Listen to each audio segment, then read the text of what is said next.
setting a tempo for a specific file. Now, you may or may not know that you can assign a tempo to a particular file and it will be recalled every single time you come back to that piece. Now, if you have got a single file that's a book of 30, 100, 200 pages, there is a different approach to this using buttons, and I'll cover that in a different video. But for today, we are going to simply look at how do we set a tempo and have it recalled every single time we come back to a particular piece of music. I'm going to show you how to do it, and of course we will see it in action.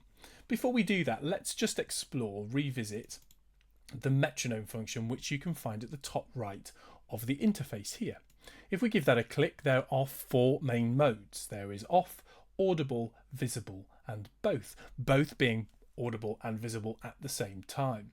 You will also see the little kind of speaker icon here, and it's possible to change where the click, when it's audible, comes out of your device. Left, give it another click, you get right. Click it again, you get it coming out of both sides. I prefer to leave that on the left, I have to say.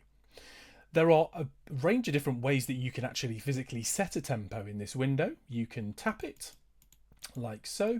You can use the plus and minus icons to fine tune this, but you can also get hold of this in the middle and whiz it all the way around. So this is really quite a simple job to do. So we can see here that this piece is at 90 BPM. So we're going to enter 90. Done. And by the way, the default for every single file is 92. Now, if I move away from this and move on to the next piece in my set list, you will see that it's jumped to 92, the default, because we haven't set the tempo here. But if I go back, that's now going to go back to 90 BPM, which is specifically for this piece of music.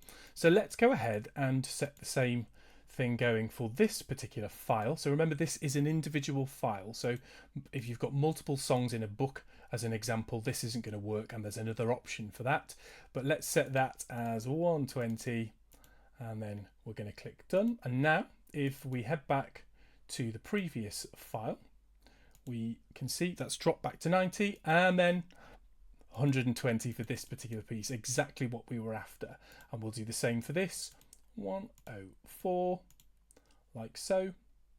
And if we move away from that, let's get the metronome back up so we can see this in action. That's 120, 104, and 90. And it's as easy as that. Let me know your thoughts.